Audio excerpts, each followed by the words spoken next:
It's election night 2026, and the spotlight is on North Carolina, where popular former Governor Roy Cooper is attempting to flip the seat for the Democrats against former Republican National Committee Chairman Michael Whatley. Republicans enter the night with a 53-seat Senate majority, and North Carolina is one of only 2 seats they're defending in states Trump didn't carry by double digits in 2024. With Senator Thom Tillis retiring and Democrats landing Cooper, who is seen as their strongest national recruit. This race is right at the heart of the party's path to a majority. Let's take a look at the numbers shaping my prediction for this race. Starting with recent Senate results in North Carolina, each of the last 4 contests have been decided by fewer than 6 points, and 2 were decided by less than 2. This is the second consecutive open Senate race in the state. In 2022, Republican Congressman Ted Budd benefited from a favorable environment for his party and held the seat for the GOP by 3 points after Senator Richard Burr retired. Now to presidential politics, each of the past 5 presidential elections have been decided by less than 5 points, the longest such streak of any state in the country. President Trump has carried the state 3 times in a row, as no Democrat has won a federal race here since Barack Obama in 2008. Notably, Roy Cooper won both of his elections to the governor's office in presidential election years. While Trump beat Hillary Clinton by nearly 4 points in the 2016 presidential race, Cooper flipped the governor's race by 0.2 of a point. Then in 2020, Cooper won re-election by 4.5 points, even as Trump beat Joe Biden by a point. With that all said, let's also consider the state's shift relative to the national landscape. Like Georgia, North Carolina has been trending left as its metro areas grow and diversify. In 2024, it voted less than 2 points to the right of Trump's national margin, the closest it has come to voting to the left of the nation since 1984. Prior to that, it spent 4 straight presidential cycles voting 6 to 7 points more Republican than the national average. And now turning to the 2026 race itself, Cooper is widely regarded as the strongest non-incumbent Senate candidate in the country, and his fundraising numbers so far support that reputation. No Senate candidate has raised more than Cooper at this stage, with the exception of Senator Jon Ossoff in Georgia. Cooper has brought in more than $10 million and continues to add to that total, compared to Michael Whatley's $1.4 million. This is not surprising, given that Cooper left office with strong approval ratings and still has a well-developed grassroots fundraising network from his 2 campaigns for governor. Cooper's early advantage also shows up in the polling we have seen so far. All 5 polls, including 3 sponsored by Republican groups, have him leading by a wide margin. The most reputable of these, from Emerson College in July, showed Cooper ahead by 6 points, comfortably outside the margin of error. The most recent survey, from the Republican-aligned Harper Polling, has Cooper up by 8. Forecasters still treat this contest as a toss-up. Inside Elections, the Cook Political Report, and Sabato's Crystal Ball all rate it as a coin flip. Race to the White House lists Cooper is tilt Democrats, and the prediction market Kalshi now gives him a 72% chance of winning. The overall picture points to a narrow Cooper advantage, but the central question remains whether Democrats can finally break through in North Carolina, or if they will once again come up just short, as they have for much of the past decade. And that concludes the data section, so let us move on to the prediction.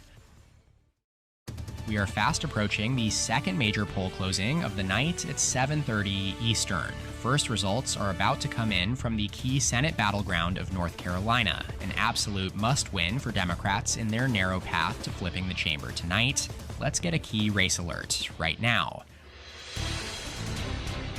Let us take a look at these first returns in North Carolina. With just 4% of the estimated vote in, former Governor Roy Cooper is up big. 61.7% to 37.6%. Nearly 3/4 of North Carolina voters cast ballots early, and those early votes tend to be fairly balanced here compared to other states. So the decisive factor tonight will be the divide between the 3 major metro regions and the deeply conservative rural counties. For now, Cooper starts out ahead, but the night has only just begun.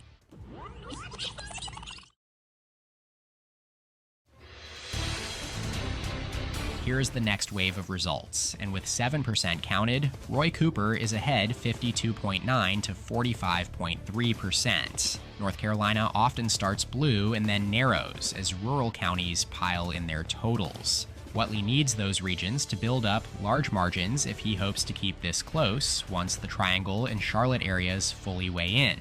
The key tonight is how the rural counties counter that urban strength, since they remain some of the most Republican-leaning in the country. For Cooper, this is a solid early number and consistent with his history of winning in years when Trump carried the state.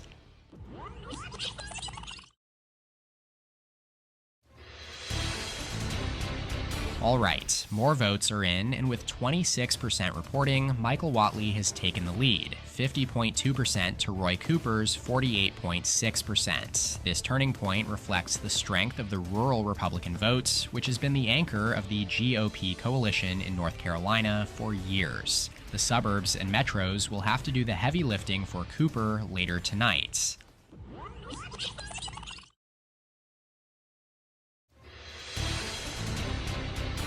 We are at the halfway mark of the vote count, and this race could not be closer. Michael Whatley leads 49.5% to Roy Cooper's 49.3%. With nearly 2 million votes counted, we now see just a handful of counties unreported at this point. One key storyline to watch is whether Republicans can hold on to the gains they made among Black and Hispanic voters in urban areas under Trump, or if those voters drift back toward Democrats in a race without him on the ballot.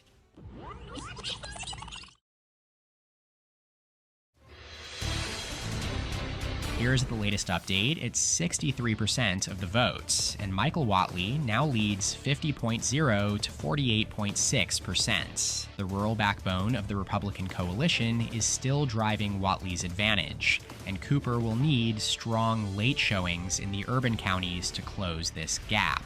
North Carolina's political identity is complex, with voters often splitting their tickets and rewarding candidates like Cooper even in competitive presidential years. Whether that pattern holds tonight remains to be seen.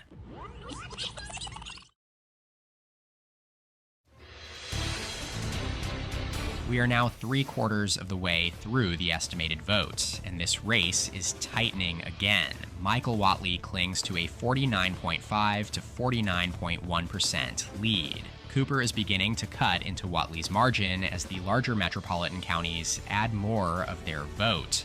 North Carolina's long-standing pattern of narrow federal results is once again on display, with neither candidate able to break away.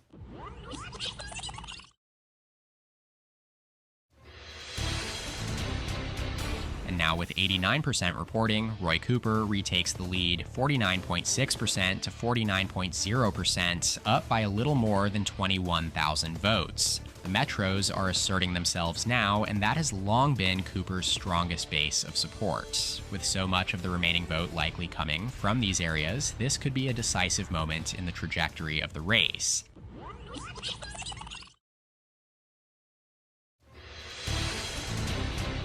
Here we go. EP can now make a projection in North Carolina, where former Governor Roy Cooper is projected to defeat Republican Michael Whatley and flip this United States Senate seat for the Democrats. With more than 99% of the estimated vote counted, Cooper leads with 50.4% to Whatley's 48.5%, a margin of about 95,000 votes. North Carolina delivers another close finish, which has become the norm in this battleground state. This is a significant pickup for Democrats, and it happens in a state known for voters who often split their ballots between state-level Democrats and federal-level Republicans. Cooper's ability to win statewide, even in years when Donald Trump carried North Carolina, translated well to this race, where Democrats needed every possible advantage to break through. One of the key dynamics tonight was the contrast in experience. Michael Whatley entered as an untested candidate, never having run for elected office, and he struggled to match the scale and discipline of a federal campaign. Cooper, by comparison, brought strong name recognition, a built-out statewide network, and proven messaging skills from 2 successful gubernatorial runs. That foundation helped him dominate fundraising and define the race early, and tonight, those advantages carried him across the line. EP is calling it. Roy Cooper will be the next senator from North Carolina. That does it for today's video. As always, feel free to share your thoughts in the comments. Shout out to my channel members listed in the description below, and don't forget to subscribe and leave a like if you enjoyed the content. Check out more of my videos here, and as always, thanks so much for watching. I'll see you next time. EP out.